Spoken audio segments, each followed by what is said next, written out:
yet, but no, but we're going to be any second. we now will we be are live in any second now. it. Oh my God, we're live now. It's so shockingly stupid. enough. I We're pretend live. like it. I always. Anyway, hey everybody. Hi everybody. This is the Tellman and Fellman Show, episode 38. We have Patric Chan on today. My name's Harris Fellman, and over to the other side of the screen, I'm Tellman Knudsen. Welcome to episode 38.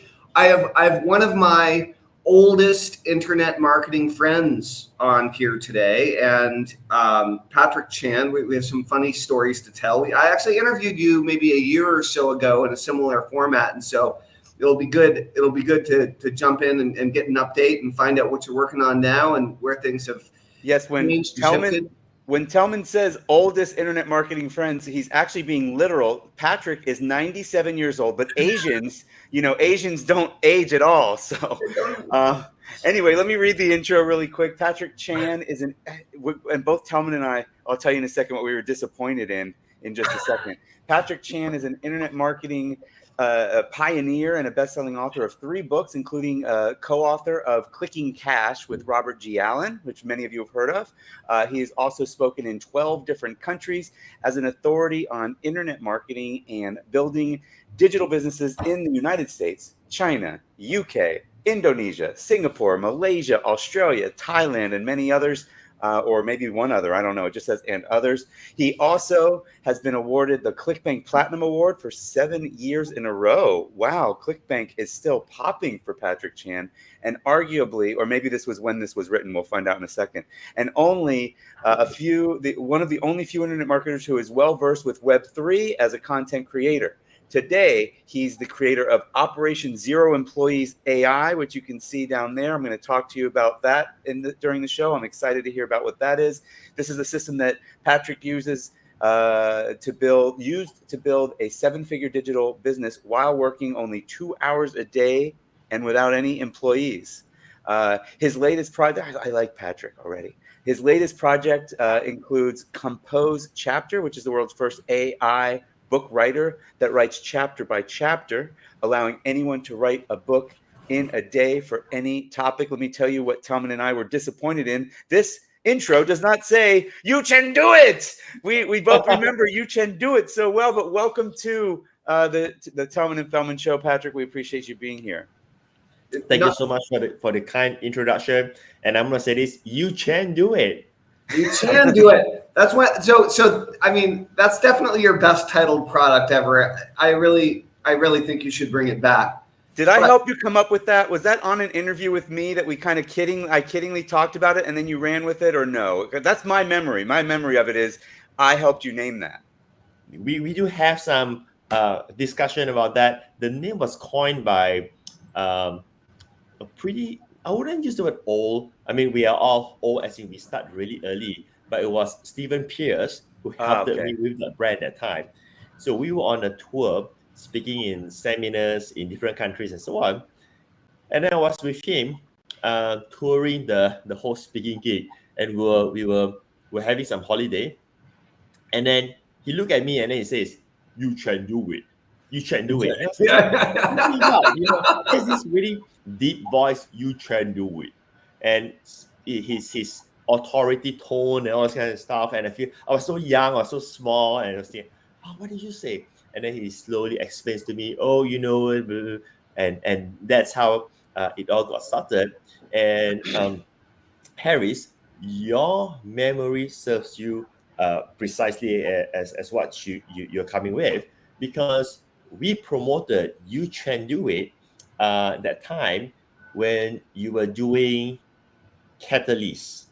That's a codename Catalyst, which is what which is basically what I taught. I taught how to do the virtual summit model. That was the first time I taught it. Tellman and I are actually getting together and doing that now. So on codename Catalyst, I interviewed you. I think we did that. And that's where we have Grand Slam of promotions for the Chengdu Internet Success System. Nice. And that's where you can do it. That's why it sounds familiar at that time, because we did a lot of promotions for the Chengdu Internet Success System back then.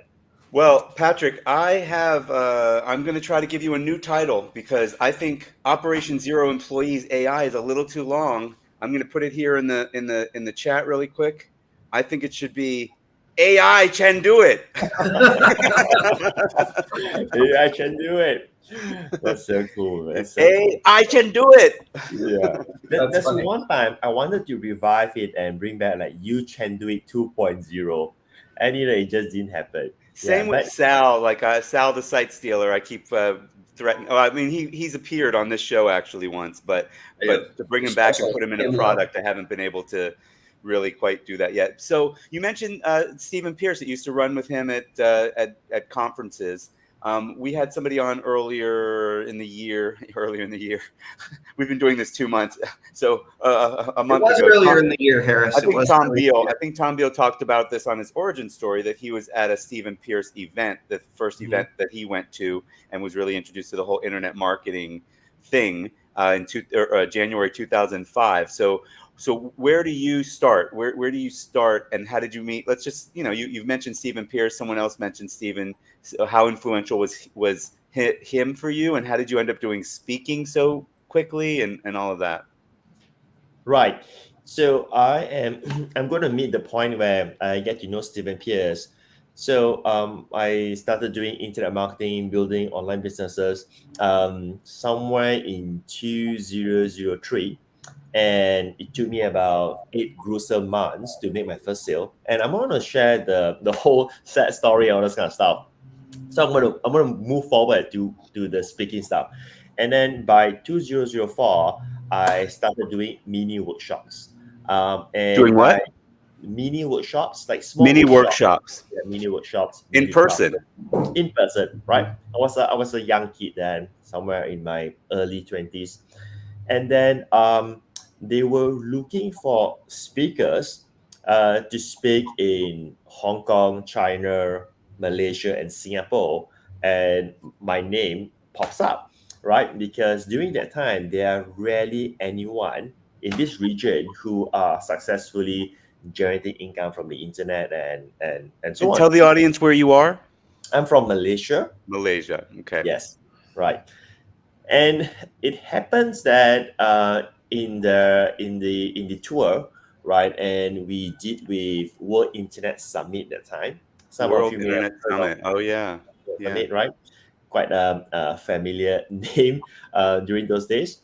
And Stephen Pierce was one of the speakers. So I get to know him quite well, and we become friends. I would even consider him as my mentor. I've learned so much from him, how he present, how he thinks, and so on. And that's how we got started with our friendship, and we continue from there because years later on, he starts to do a lot of tour in this region, as in like he's doing seminars in Malaysia and Singapore. So everything was in English, right? In Malaysia and Singapore, all of these things. I mean, obviously Stephen Pierce doesn't speak Malay or any other language there. So, but does everybody pretty much live in English? I like so in Europe, everybody kind of they live in their own language, but they also most countries other than Spain where I lived, most countries speak a lot of English. So is it like that in Malaysia, or is it more like it was like that even 20 years ago? But the other interesting aspect is that we also do tours and speak in India, Indonesia. Now, for those countries, then we may need a translator because those countries, I couldn't remember whether we need translator or not in India, but I could remember with China, with Indonesia, we do need translator. Yeah, that makes sense. So how was that? I'm just curious. I've never had to really do that. So you say a couple of minutes and then you wait until it's translated. I've been on the other end of translate. So a little humble brag. I've been on television a bit. I was on Spain's Got Talent, and I had a translator in my ear, and she was actually quite slow, and so I just looked like an idiot going like this. But when I did it in Romania, it was like they were like on top of it, like I was there, like I was like it was like a Star Trek. It didn't like Yeah. somebody was in my ear talking, and it was almost at the same pace as the person on stage. So But it wasn't that advanced. It's like after you finish a sentence or two, you look at your translator, and your translator will start to translate. So it's like, it's like play by the ear sort of feelings. It's like we are communicating with the translator with our eyes. It's like, Yeah. okay, it's time for you to translate now. Yeah. And then they will just go with it. So I have different experience, but those are the early days. But later on, say 10 years after that, in between 2010 to 2015, I was speaking in China. But at that time, I am more composed and I know how to speak better and so on. And the stage is a bit different where I would know how to present in a much better way and know how to coordinate with the translator. Because the translator in China, they are professionals in comparison to the translator we have 20 years ago. Because when we first started, the translators are like one of the students. It's like one of the crew. Right. Really translator in that sense. Or And then you say you got better at speaking. Was part of that also getting better at selling from stage? Do you feel? Yeah. So it's an overall thing. It's a whole package. So many people feels that closing is one thing, presenting is one thing, but a polished presenter, as in a platform speaker, combines both of these together. So it's a mixture of the art and the science. Like I know that you're very good with presentation. You are on the talent show and so on. So you know that it requires two sets that you are able to perform, to entertain or to educate. But at the same time, you need to have that kind of engagement for them to take action.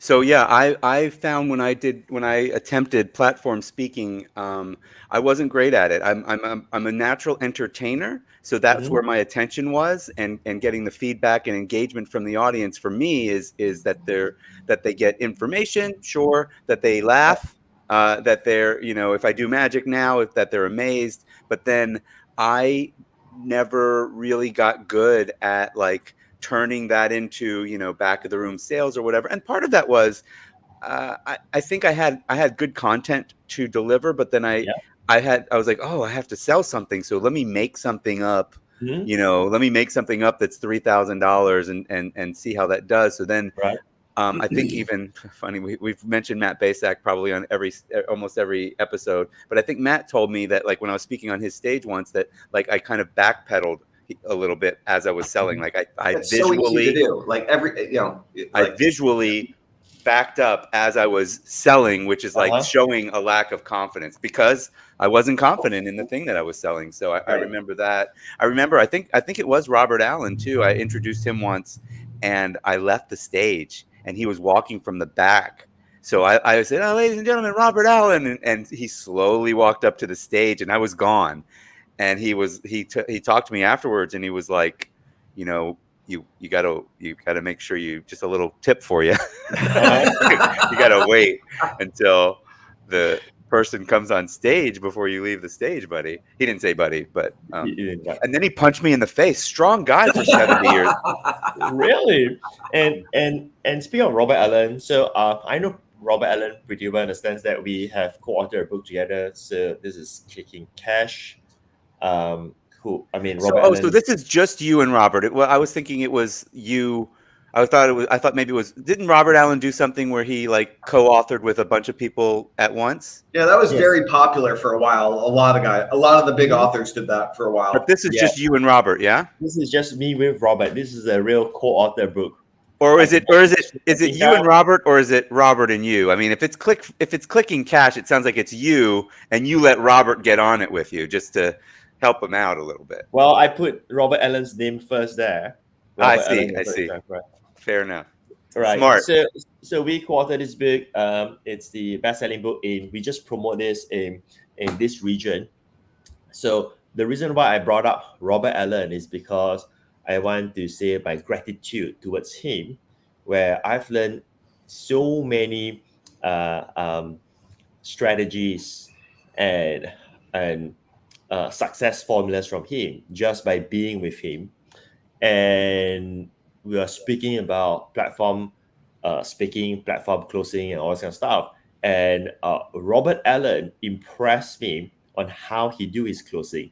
So we were doing seminars together. So one of the things that we partnered with during those time was doing seminars in Malaysia and Singapore.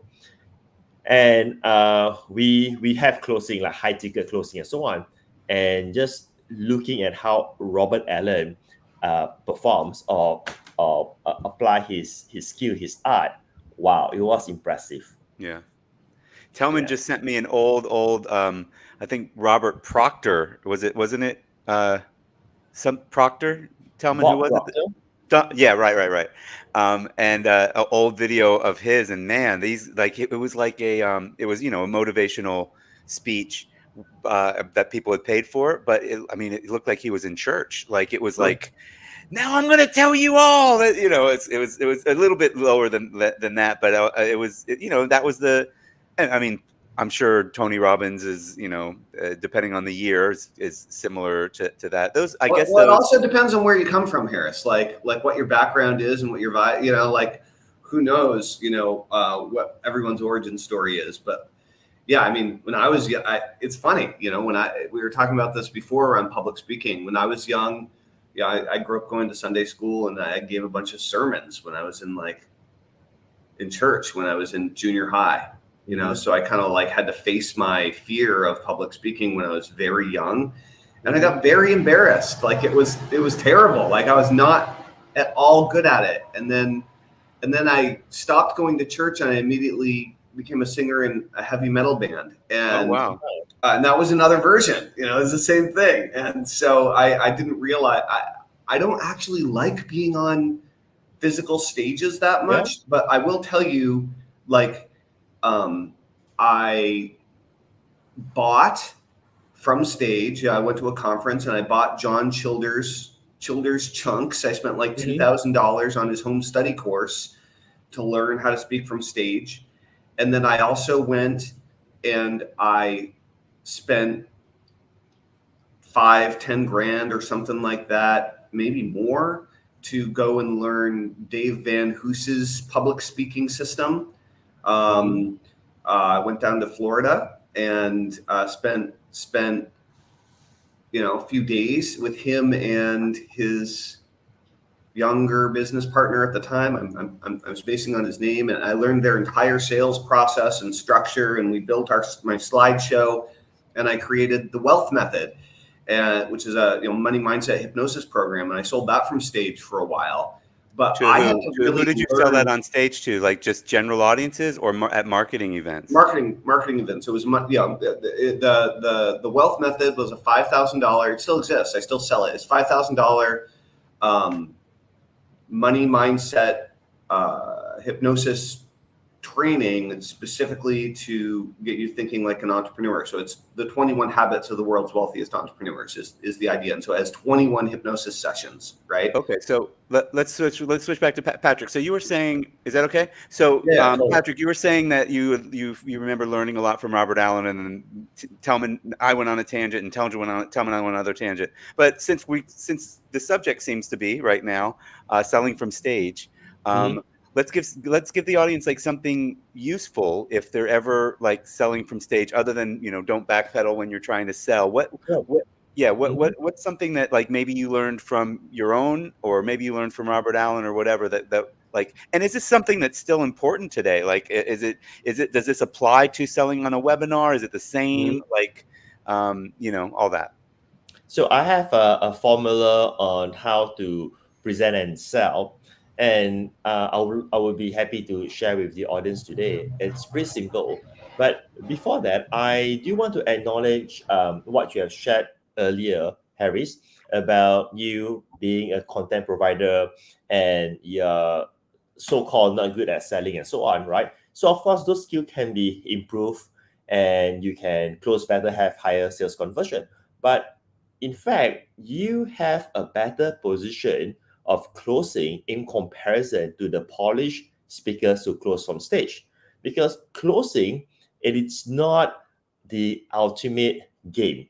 A lot of people think that, hey, this is my conversion, I'm good at closing and so on. Closing is simple. As in, like, if you go on stage and you just yep, and at the end you say, hey, join my crypto program, and if you give me $1,000, you earn $10,000 guaranteed. People will be flocking and giving you the money. But that's not going to happen, because that's closing. That is a hyping it up, and people will just sign up, because in the room, the fact is, generally, there will be people who are more attracted to this up than putting in the effort. What I'm trying to say is that, right, many people can close well, but are they able to fulfill it? And also, are they delivering the right message to the audience, making them aware of what they are actually buying? Because once they sign up, they go back home and then they regret it. This is not for me. That's where the big mess comes in, right? So I think that being someone who give real content, it is far more better than someone who can close very well.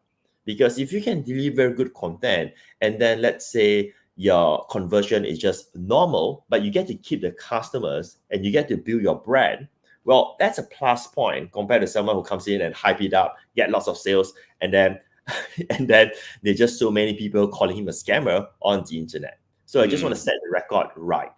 Okay. Because you're right. So, I'll share the formula now. Yeah. Yeah. Okay. All right. So the formula that I teach all my coaching students on how to present and close is called action.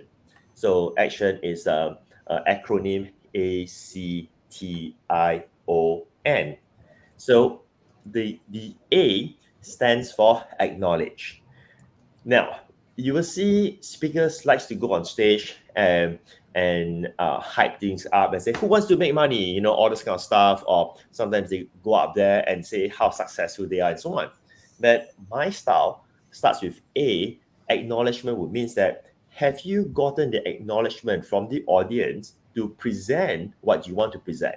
So that's the most important aspect of all. If you haven't been accepted, A can also, the acronym A can also be used as acceptance. If you are not being accepted on the stage, no matter how good you are, no matter how well your grammar is, how influencing you are, the audience are just going to be like this. They're not going to like you. So if I speak in United States, then I must find a different way to be acknowledged in comparison to when I speak in Cambodia. Because the audience are different, the culture is different. If I speak in Spain, I'll need to find a different formula to get acknowledgement from the crowd.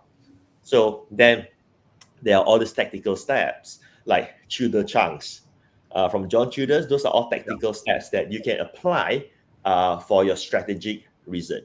So after A, it's C, stands for credibility.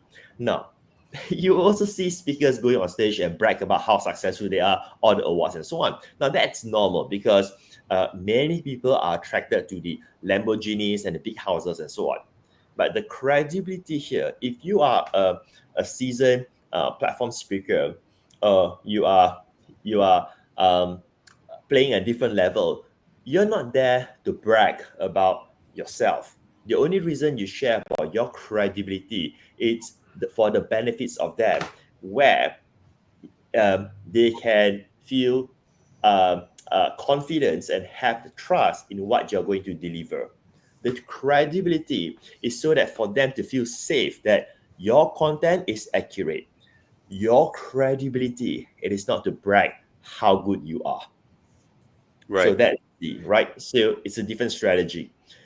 So by understanding that, you have a different tactical approach on how you share your credibility instead of bragging. So AC, and then we have T. T, right? Right. T stands for teach. This is the part where you teach your content. So whatever you have to teach, this is the part where you will teach. Now, when it comes to teach, the simplest formula to go with is 3x3. So you have 3 key points where it has 3 key points. That's the simplest model. Of course, this can be expanded into 5x3 and so on. So what do I mean by 3x3? So let's say if I go on stage to teach about the zero employees model. So Operation Zero Employees is based on 3 key components. The first one is operation, the second is automation, and the third one is campaign. So that's 3. So under What was the third one in that case? operation, Campaign. right?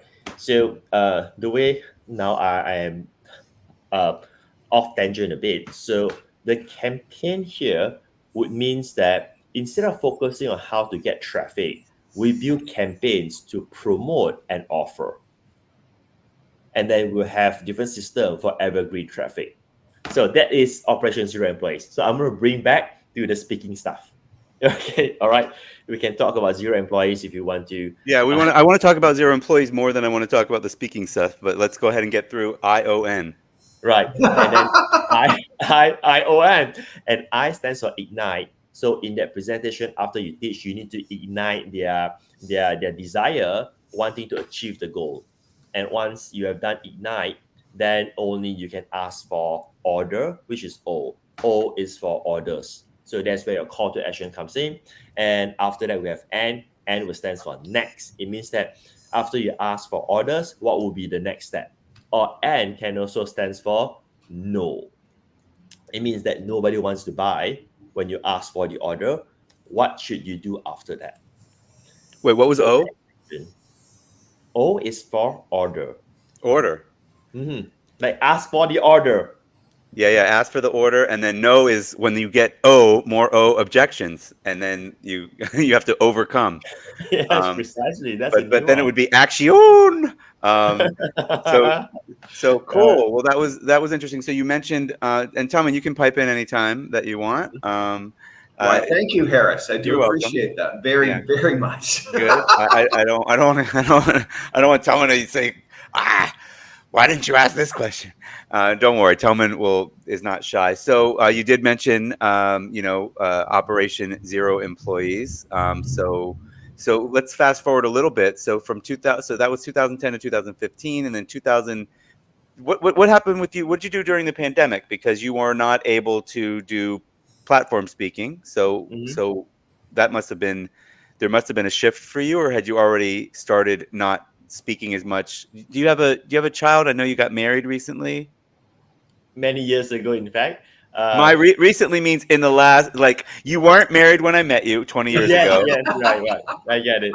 10 years. Have you been married 10 years?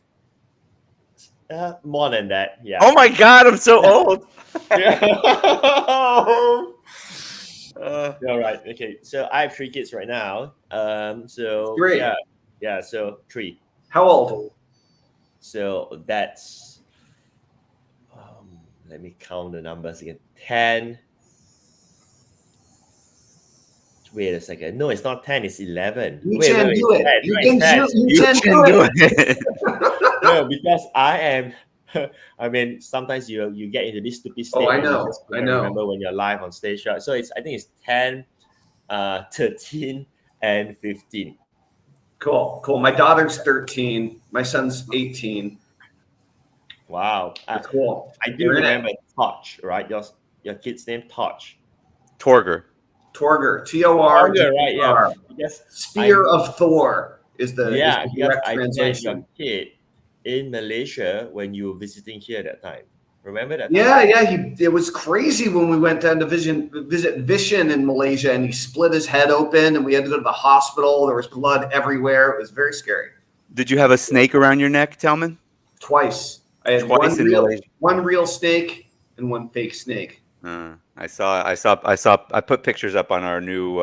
We have a automatic audience is what Tellman and I are working on together, which teaches virtual summit series, and he's got snakes on his shoulders. But anyway, so that must have been when he saw you in person. That's cool, man. You got to travel with Torger. That's amazing. So yeah, Patrick, let's jump in. Let's go ahead and how did you get into how and when? Oh no, I guess you didn't finish answering. Okay. All right. So let me just sort of rewind a bit of the timeline, and I'll speak relatively fast. All right, so that we have more time on Zero Employees blueprint if we want to discuss about that. So after that, I started doing speaking, travel all around the world to do a lot of speaking gigs and so on. And then after a while, I sort of say, you know what, I don't really want to do that anymore. And I started doing my own events. So I have my own seminars then.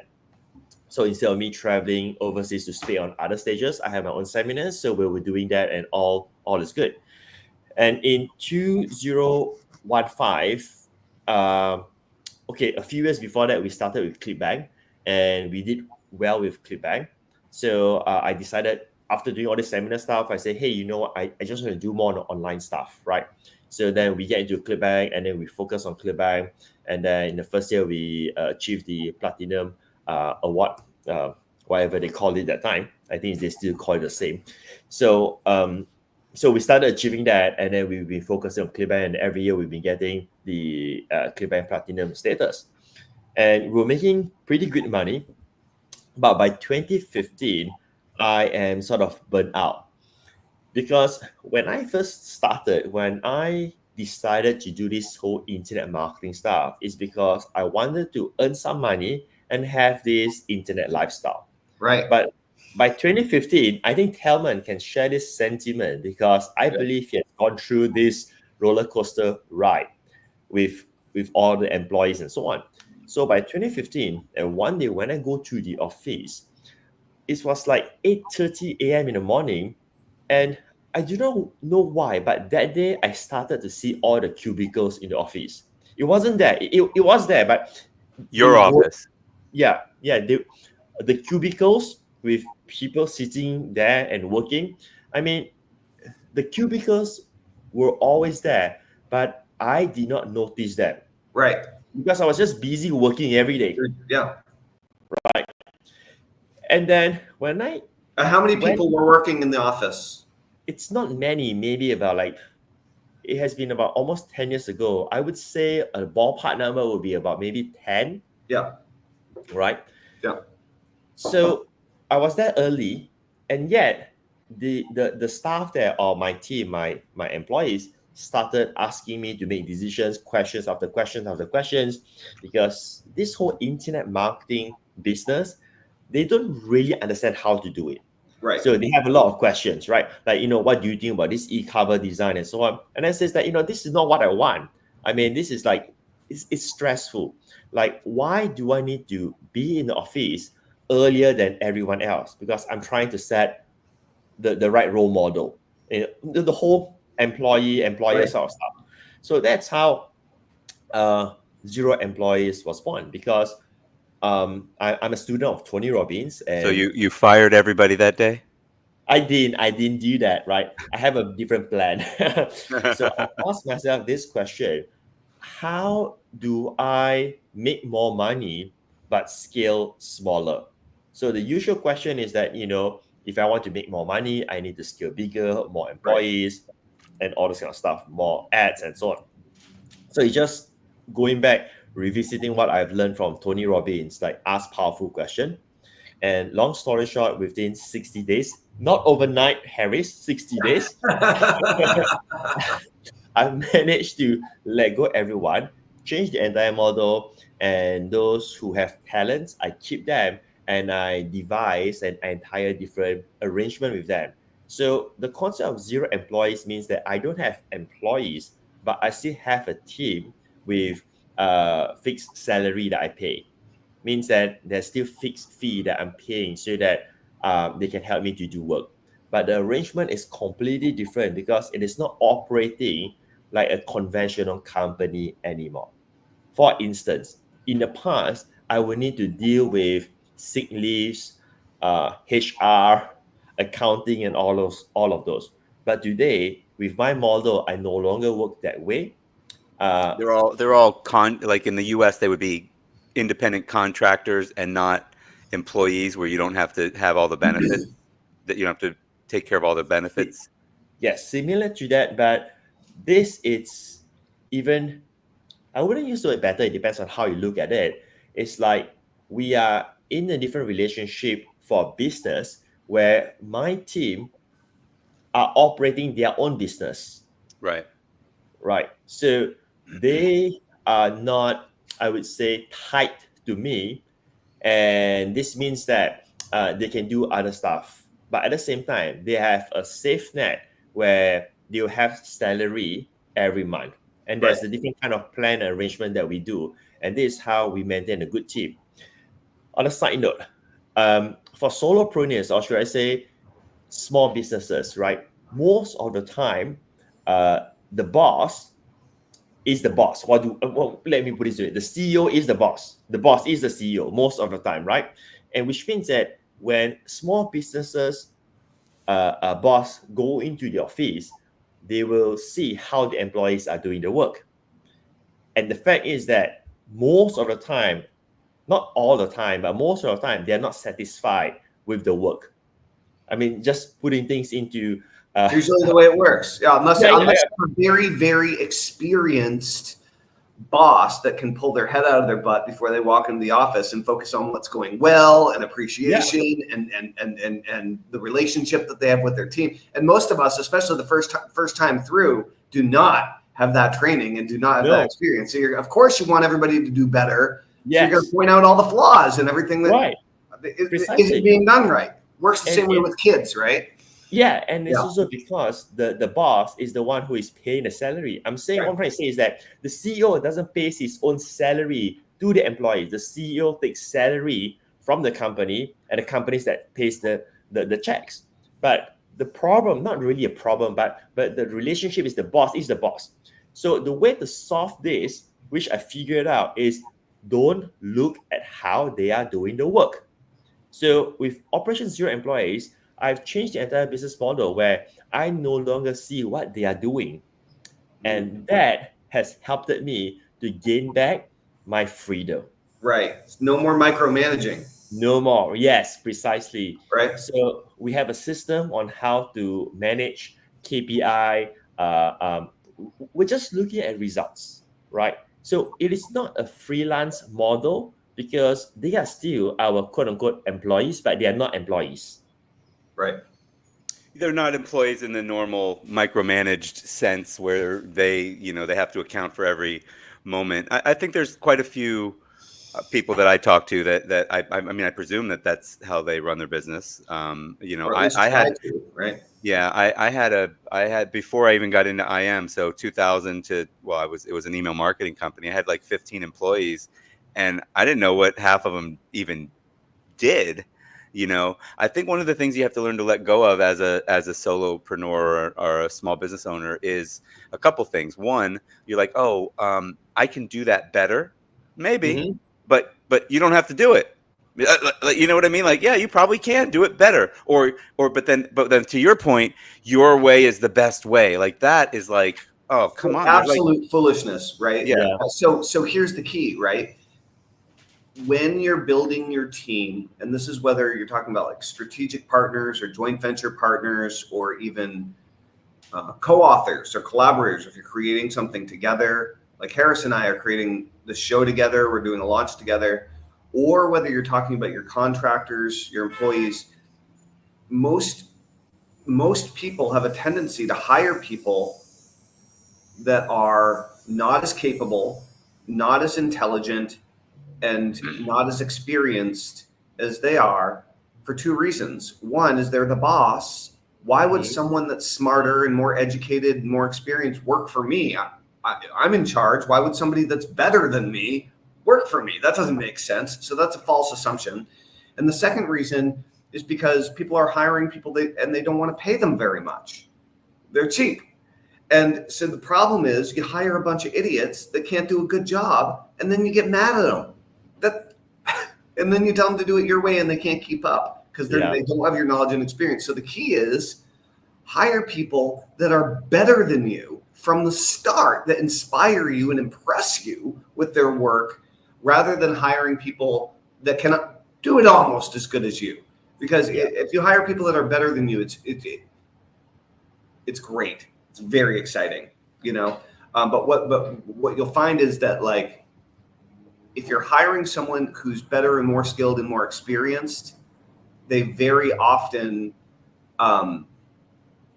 haven't done the work to become a great leader, or aren't in the position to want to start their own business or something. And that's why they're looking for a team to join, right? So it's a really interesting thing about hiring great people. And I really like your idea, Patrick, about not looking how they do the work, just, do they get it done? Is it good? Do they get it done on time? And you don't necessarily need to know all the details. That's cool. So far where we're at with the story is at some point you had an awakening. You were like, what am I doing with all these people? You unplugged from the matrix and you said, I don't need all these people. A couple months later, you restructured and you also restructured yourself. A lot of, business owner personal development, if you will, that made you change to, do what you want rather than what all the old books were telling you, maybe, or whatever. So, but now underneath your name, it says creator of Operation Zero Employees AI. You've only talked about this being for you. You like, and Tellman and I are talking about it being for us. Like, I'm a business owner. I like minimal employees and I don't want to micromanage. But what is it as what is Operation Zero Employees other than your own personal, stake in the ground saying, what am I doing? Oh, all right. So after I've accomplished that, and then I realized that a few other marketers who are successful making money and so on, they are also experiencing the same problem. Yeah. So I did my first class, a small class where I invite them to come to my house, and I did this training, and I started teaching them this model, and I think that they love it. And their model starts to change. They are happier. Some were able to generate even more income and so on. Now, which model are you talking about changing? Like, when you say changing the model, other than just so when you asked yourself the question of what can I do to scale smaller or still make the same or more money, you're talking about changing. Oh, right. Sorry, the I business know where you're model as from. well. Right. So remember earlier I mentioned zero employees consists of three components. So the first component is operation. So at the macro picture, the big broad picture, operation is how you operate your team. So we sort of briefly covers some of those, right? But that itself doesn't generate income or give you the lifestyle that you want. Then the second part is how to automate things as humanly as possible, because not everything can be automated. So when it comes to marketing, certain aspect of marketing needs to be automated, such as emails, traffic, and all those kind of stuff. But also, what are the little things in our life that should be automated?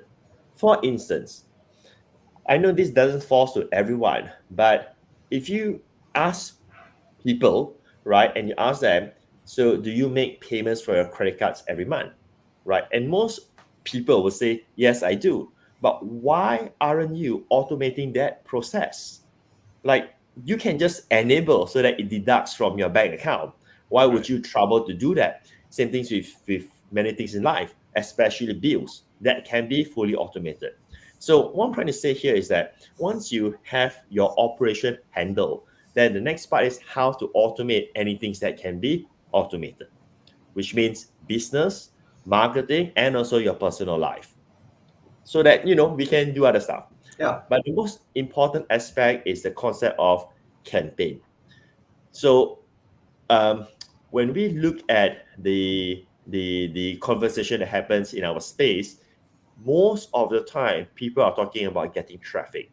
But the fact is that traffic is a necessity. Traffic should fall under automation, falls under component number 2. It means that every day we have to do something for traffic. Like, this is a form of traffic. Like, for instance, to me, this is a form of traffic. Totally. Right. So like, if I stream this to my page, is a form of traffic for the show. When I being featured in the show is a form of traffic to me. So all of this, it's a necessity, right? But they don't generate income, leads, or sales as much as we want, in the sense that it's just part of what we do. Campaign is where we make money. So if we have automation and we're building all our traffic, our leads every single day, we will devise a campaign to promote an offer. So when it comes to campaign, you can also call it a product launch. However, it is not really a product launch, because campaign can promote an affiliate offer, can promote an old product, can promote anything. Yeah. So in our company, every month, we will have campaigns. We don't launch new products. We launch new campaigns. And these are the campaigns are basically our paydays. The automation is the one that generates our so-called cash flow income for us to survive. I hope Yeah. that's all. So yes. Oh, go ahead. Sorry, I thought you paused. Go ahead. So one of the campaign that I teach that time to the marketers who came over to my house is a webinar series. It was like 10 years ago, right? A webinar series. So how do you do a webinar series as a campaign to sell, but at the same time, build your brand? So it's like, webinar 1, webinar 2, webinar 3, and then promotion, those kind of stuff. So if we are able to tactically learn how to do webinars or ads and so on, all of those can be put together into a campaign, and all this campaign can be stacked on, and they can even be repeated every 6 months and so on. Yes. Right. Well, that's exactly what Tellman and I are actually coming together to teach, which is a webinar series. That's the thing that we talked about with Codename Catalyst. We call it a virtual summit or a virtual summit series. Automatic Audience is the brand, the campaign, part of the campaign. One of the campaigns will be, like using your terminology, one of the campaigns will be an affiliate marketing campaign. We'll get affiliates to promote it. And then another campaign will be, Facebook ads. So we're going to, but those are two totally, different ways of getting traffic. Hopefully, if we're lucky, they'll be able to go to the same, basic sales page without too many changes, but we'll be testing each traffic type on that. So yeah, it's a good, it's a good way of putting it. Yeah, for sure. Yeah. OAK, automation, operation automation. That's right. Or we need another C. It could be COCA, campaign, operation. So Patric, like with all this zero employee stuff and the campaigns and the automations, all this stuff, what are you actually selling? Like, are you selling a introductory course? Are you selling like a high-end immersive fly to Malaysia and I'll help you get rid of all your employees? Like what do you actually sell or promote primarily right now? Right now, right? Okay, so let me sort of break down my so-called sales funnel, right? So, but can I also add why this AI comes into the picture so that everybody can understand where we're coming from? Because everybody's been throwing these AI words left, right, center, and everywhere else, right? Right. So some people just call AI because that's the whole trend. Now, but the fact is that this year I realized that Operation Zero Employees has been not something that I like to say has been a bit outdated, because it cannot catch on with what is happening right now. First, it is too much. I mean, I'll be more than happy to show you the entire course, which we saw in the past, but probably nobody would have the time to go through it entirely. And even if they have gone through it entirely, they wouldn't have time to execute it because it's just too much. Right. It's just too much things to learn, right? So I think that in today's time, it's all about speed. And I realized that today I do not need to teach anyone on how to do work anymore. I just need to teach two key things: the strategies and the frameworks. Because I just need to teach them how to use AI to do the work. So this is where the AI comes in. So for instance, right, nowadays I wouldn't teach someone how to write a headline anymore or how to write a sales letter. I used to do that. In my previous training, I'll teach people how to write the copy for a landing page and so on, right? And I think that could also be the reason why less people are taking action, because it's too much to learn. I mean, let's face the fact. Tellman and Harris here, they are veterans, they are experts. They can write copy with their both eyes shut, and they can just do it, right? Sure. But let's take a person who just learning copywriting, and you expect him to write a sales copy that can sell. That's going to be most people aren't naturally good at it the first time they try. Some people are, but it's very rare, right? It's very rare, right? Yeah. They may write a copy, but for the copy to sell, that's another skill, right? So I figure out, hey, this is going to be quite challenging. And that's where with Zero Employees AI, it's where I teach them how to use AI to do the work. So now they'll be able to achieve success so much more faster. Yeah. And then we have also built an AI writer to write most of the things that needs to be written, which means 90% of the writing work can be handled by our zero employees AI writer right now, from social media to sales copy, to LinkedIn posts, to newsletter, to a book, most of the stuff.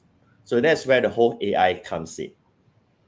Yeah, last night I was up too late because at, I don't know, midnight my time, I was talking to Ross and I told him I was planning on. By the way, I do consulting work for Warrior Plus now, which I'm sure you're familiar with if you know ClickBank really well.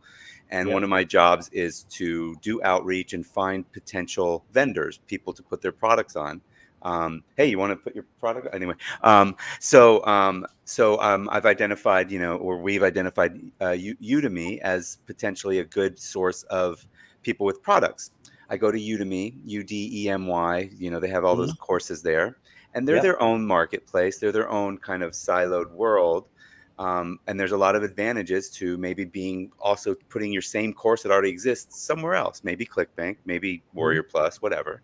I'm not going to tell them about ClickBank. They couldn't possibly know about that. But anyway, my point is like, I want to get a list of the instructors, and you can go to click there, and you could see the instructor name, and you could see their website, or you can see their Facebook page, or whatever it is that they provide. So I was like, oh yeah, I'm not going to do that. I'm going to get a VA to do that. I know somebody, we've been here long enough. We've all got VAs that hit us up every year and say, hey, you got work for me? Like people that we've talked to for the last 15 years. I was like, what's her name? Okay, let me hit her up. So I hit her up, and then I tell Ross Goldberg, hey, I'm going to do this. He goes, you could probably get ChatGPT to write a Python script for you and do that for you, and go to udemy.com/marketing courses and click on instructor and scrape at least the website name and whatever. Anyway, long story short, I spent 2 hours. It was super fun. I got my computer. It has Python on it now, and all the little libraries, and it still didn't work. We couldn't get it. I couldn't get it to work. So the VA is saved, because I don't know how quite yet the right tools to use to have my own script written by ChatGPT. But it wrote something that worked. It's just it probably couldn't get past whatever Udemy didn't want it to get past. And it actually suggested, Udemy has an API. Maybe we could use that. And I'm like, no, I don't think the API. I don't think they want to give me the API to scrape there. But you could scrape all of that. Again, I'm off tangent, because as we have our conversation, there's so many different insights and ideas that just comes in. I hope you don't mind that I just spin off a bit, following where Fellman is going with here, right? So at first, I don't get into the whole AI stuff because I don't have the confidence in this. It is only when I launched a new brand called the AI App Entrepreneur with my ex-student, who is now my partner, who is the AI expert. So I don't know about the technical stuff, all this kind of stuff. So I don't pretend to be an AI guru. That's just not me. I would be like Harris. I wouldn't know all this Python. Right. All of that, right? But my partner would know how to do all of this. So one of the programs that we have is that we teach our clients on how to build their own AI apps or AI tools, and then turn that into SaaS software to scale it into a proper business where it becomes a real software business with exit strategy and so on. Now, I bring this up is because I've seen how outside of ChatGPT, you can use other tools to scrape the entire content and to give you the results that you want. So here's another idea. When you're able to do that, right, you can also turn that into a software and then sell to me, sell to Tellman, or anyone else who needs similar application, but not in the internet marketing space. So we can now go out of that space, and there's just so many different opportunities and verticals in the AI business right now. Yeah, it's really interesting. It definitely is. So you know how I can do that, and you're not going to tell me, or you don't you know what tool I can use to have a scraper written, or it's already like. No, you want to keep someone in the Philippines employed? Is that what's going on here? I can tell you. However, the challenge is that we wouldn't know how to do it because it still need technical expertise, even though it's a no-code platform. I can just tell you separately after this, but it's still going to be a struggle for that. We still need to have some technical expertise to actually do that. But we do not need to be like a ninja programmer anymore. Right, gotcha. Yeah, Right. I don't have technical expertise when it comes to programming. That's something I never picked up For on. instance, to relate to this, if you go to a website like Hugging Face, so Hugging Face is like a website where all the programmers will put all their toolkits and their prompts and so on. And with that basic toolkits and the prompts and everything, it's like the source code. During our days, What's the website? Hugging Face. Let me just See, it sounds like you're saying Hugging Face, HUGGINGFACE, which I mean, who knows nowadays, Tellman? It could be right, yes, but I have a feeling. that's correct. It is correct. It's Hugging Face. Hugging Face. Hugging Like Face. face hug. Yeah. So Okay. huggingface.co. If you go there, so here's a tip for everybody. So you can go through and browse through all the toolkits there. So we call it the toolkits. It's like the source code. I'm just trying to find a word that can relate. Library or a source code. Yeah, I think it's they call it a library or a source. It is. It's sort. They call it it's a toolkits. script. It's a part. It's a part of a script that you call upon to do a thing. You know. Yes. Right. So they are not really prompts. I mean, for our discussion, I'll call them the toolkits. I mean, that's what I understand from my partner. Toolkit. So with that toolkits, if you find even a junior programmer and it says, hey, go and take these toolkits and I want to create a text to video tool, right? Then a junior programmer will be able to do that without building everything from scratch. So there's just huge, humongous opportunity in the AI world, or should I say, I wouldn't say the AI world because it's not really for programmers. It's actually for marketers and entrepreneurs who knows how to tap on it. Yeah. Yeah. So we had somebody on recently that says, and then maybe a couple people have said it, marketers ruin everything. So like, using AI. So what have you thought about some of this at all? Like a couple things. So you're like, oh no, you don't have to, like, let's just put your feet to the fire a little bit on it. It doesn't matter, whatever your opinion is, it is. But like, oh, you don't really have to learn copywriting. Well, is that a good thing? You know what I mean? Like, or is that even true? Like, do you not need to learn it, or do you need to learn it anyway? But you can get AI to do a lot of the heavy lifting. Look, Like, I mean, I'm very AI assisted. I mean, I sometimes I get lazy and I jump in over to AI but then I rewrite it, and I feel like my rewrite of theirs is better. Whereas a new person, they shouldn't rewrite it, but so they need to have a way of making sure that the first, or maybe they have AI, AI rewrite it. think right? all of us shares the same sentiment about AI.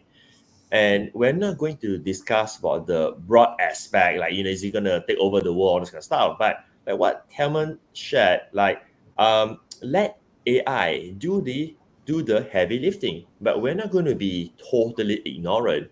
Like about 3 days ago, I did a class for my students and showed them how I was able to write a book about trading Pokemon cards to make money.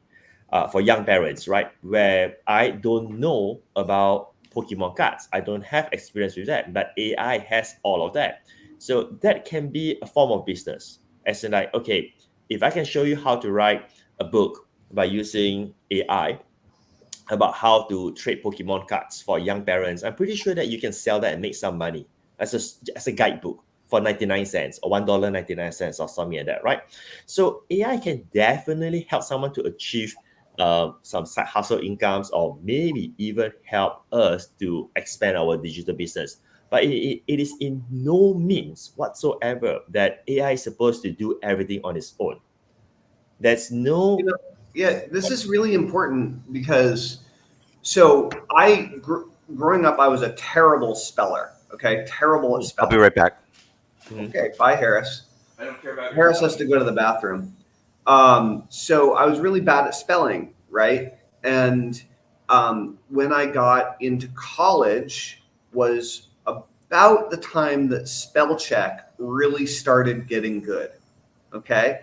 I was fortunate that I learned how to type in high school. Most of my fellow students didn't take typing classes, but I liked computers, so I decided to take a typing class, and I learned how to type fast. But I still was terrible at spelling. And what happened was through spell check, I became really good at spelling. Okay, like now I'm pretty good at it. It's still not my number one skill, but I'm way better at spelling because spell check was early AI. Okay. Right. And so now, you know how we were talking about micromanaging and employees and all these types of things. Well, one of the interesting things is that when you are interacting with AI and having AI create something for you, you can tell them all the things that are wrong with it without any repercussions, right? Because the AI generally, at least not yet, doesn't get upset with you, doesn't get its feelings hurt, right? When you tell them that its work isn't good enough, the AI will just do it again. But that doesn't mean, as the person asking the AI to do it, that you shouldn't proofread it and double check it and make sure it's good before that goes out the door. That's the same with employees or team members.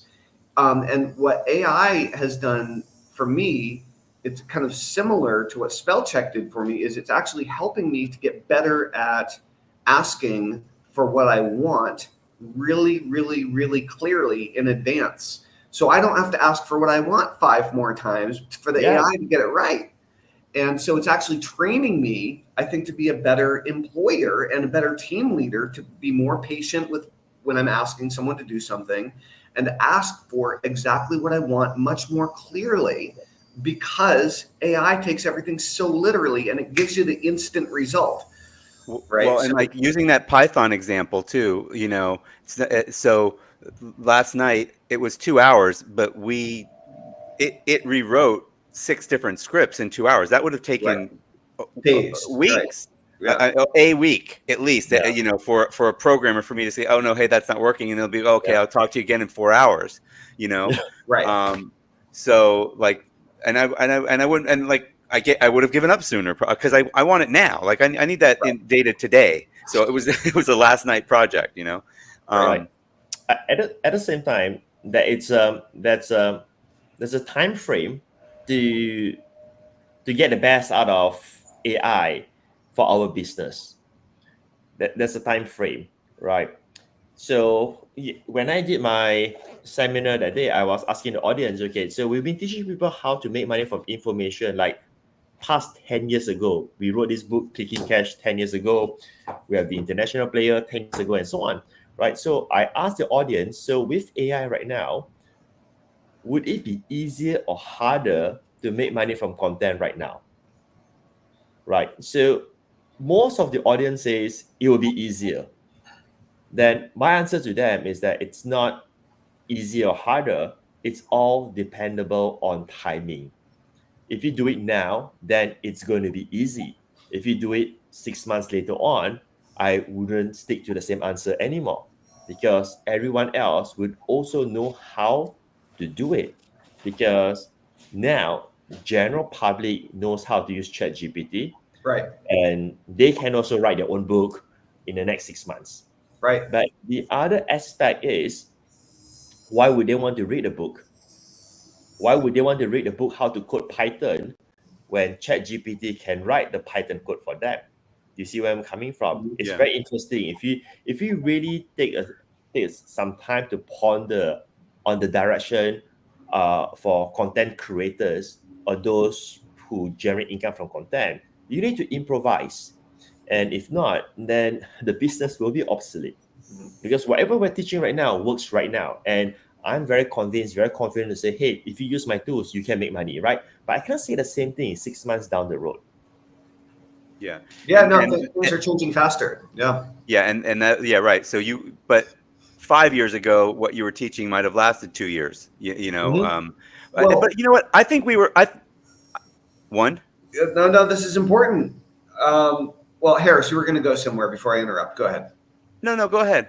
Yeah. So Patrick, I remember like back in the day before I did anything online. Somehow you and I met in like a forum or something. I don't remember exactly how you and I met each other. Do you? Through emails, I guess. That's the only thing. That's not Yeah, social but media. how did we get each other's email?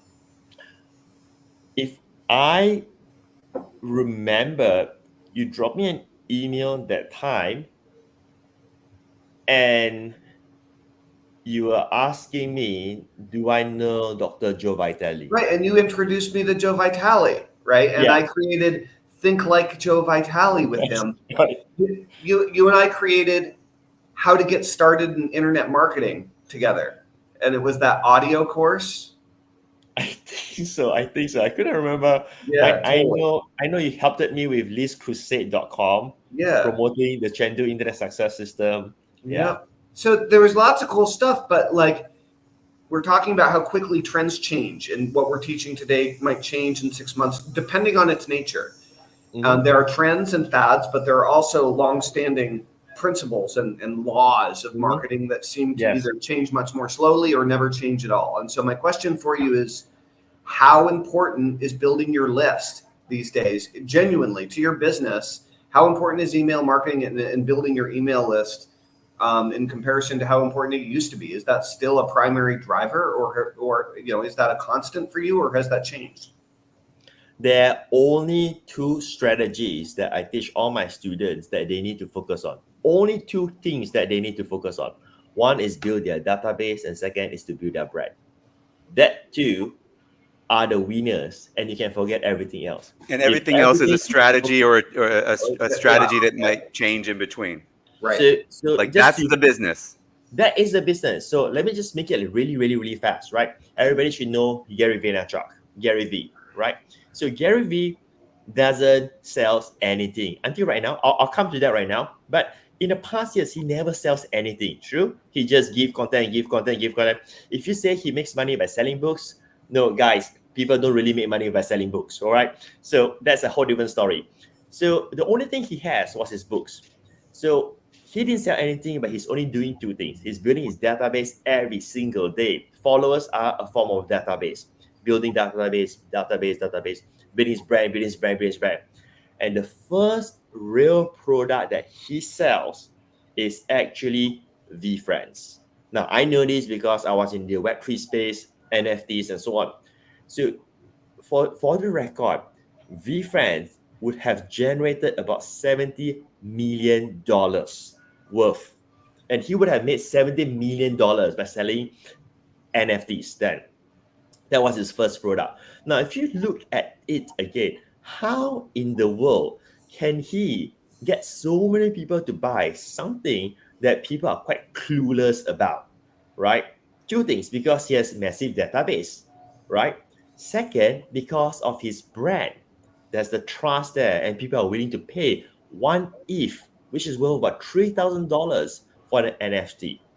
Now, I think of Gary Vee as being very big on social media. When you say build his database, does he also has a way to communicate with people via email and SMS? Yes, of course. He has omni channels, right? Emails, social media, SMS, podcasts, and everything else.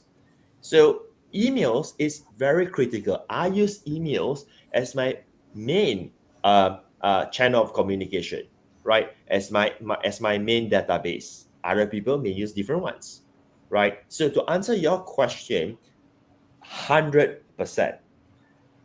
Every single of my client I teach is that, hey, if you want to build a business, just focus on building these two stuff. And this is why many BizOp folks, the quick rich people, they are always going in circles because they're not willing to spend the time to build both of these. Because to build both of these require, a certain level of effort. Yeah, it's interesting. You made me think of quite a few things. One with VFriends, I don't know if you know, I split up with my wife, and when it was going on, she was like, "Hey, do you know about VFriends?" It turns out her boyfriend was telling her about it. I was like, I'm not investing in that right now through this guy. That you made me think of that. But then talking about brand, I would say a lot of internet marketers don't think about brand. A lot of internet marketers are just, let's do the campaign, boom, boom, boom, boom, boom. Yeah. With Traffic for Me, which I had for over 10 years, I think I focused on the brand, separate from me. I wasn't in it, Harris Fellman, all that much. I was present, but not like, it was more about, this is a good place to get solo ad traffic. And that worked for me until it didn't, because my brand got destroyed earlier this year because we got hacked heavily. And it went away, and people would they'd click through, and it would be like, this site has a phishing page on it, which it did. It wasn't from me.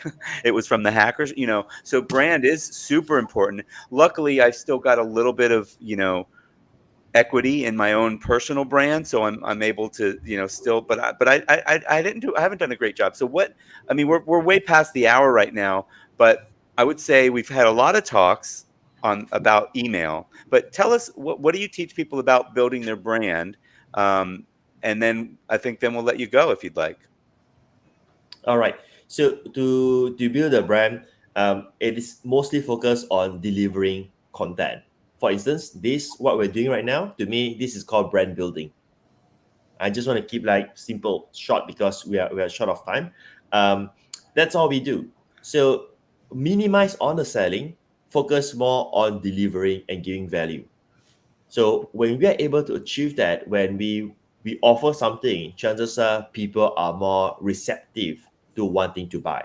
I mean, let's face it, everybody knows that every marketer or every content creators and so on, they have something for sale. There must be something for sale. Otherwise, how could they deliver content for free, right? But it's just a matter of whether do you prove yourself worthy to sell your product, to extend an offer, right? And sometimes I do webinars, and even though if I have no sales and so on, it's okay for me because I know I'm building my brand, I'm adding value. They may not buy today, and that's okay. They may consider to buy next month or next year. Most of our customers are with us for years, right? Because we focus on that. So even we do seminars so that we can get our existing customers who buy online to come offline so that they can see us in real person. So that in the future, they are more receptive to buy from us. Yeah, Right. that's a really great point. Even calling this out as being brand building, but even, Tellman, we've got automatic audience. That's also, more for you, but still it's us once they get into it. That's brand building for us teaching people how to succeed with virtual summits. Even if we only have, 100 customers that end up in the boot camp and not 1,000, but everybody else that heard about it, they now know, thousands of people will be hearing about it, and they're like, Tellman and Harris are they do that, and which is all really about the brand of list building for Tellman and probably Traffic for me. That's my brand, is probably traffic, email marketing, payment processing. I know a ton about it. If anybody knows me, I predate a lot of these online processing formats, Stripe and PayPal. I was in it even before then, so I know a ton about it. But and Tellman is really known as a hypnotist, but also as a master list builder, and which is that's email marketing and traffic together, and with a squeeze page or something. It's going to be X-rated if we're not careful. All right, well, that means it's the end of the show when we start when Harris starts getting silly.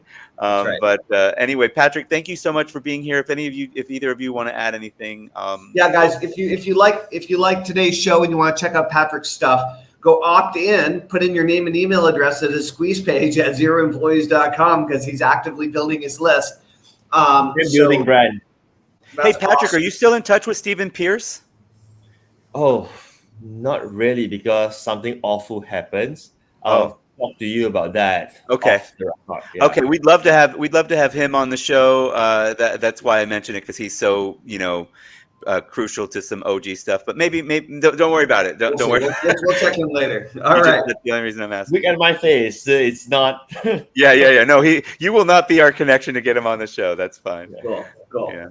All right, guys, this was really awesome. Again, Patrick, thank you. Harris, thank you. And all of our raving Tellman and Fellman show fans. It's great seeing you, and we will see you on Monday morning, 9 a.m. Harris. I don't remember. Wait, it's right here. It's right here. Hold on. It's Willie Crawford. It's Willie Crawford at 9 a.m. Eastern. Yeah.